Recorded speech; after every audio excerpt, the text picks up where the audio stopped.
Ko lang po sa inyo yung mga alaga namin hamster. Yan. Ito po.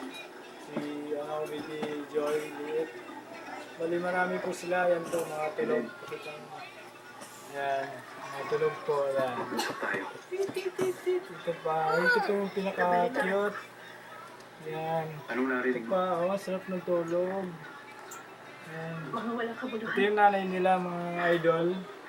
Binakod ko para kasi dito para mabuntis na nagpapalahi. Para dumami sila. Dalawa lang sila ngayon nito. Marami na. 6. Marami pa dito sa ilalim. At nakatago. Mga idol. Yan o. Tulog si Tisoy. Ito si Tisoy. Tisoy! Ito, mga idol, napaka-cute na. Yan. Siya si Tisoy. Shout out dyan sa mga galaga ng hamster. Kanina umaga sumuko na kami at nagpunta kami sa Pampa. Pero may isang guro sa Pampa. At kilala si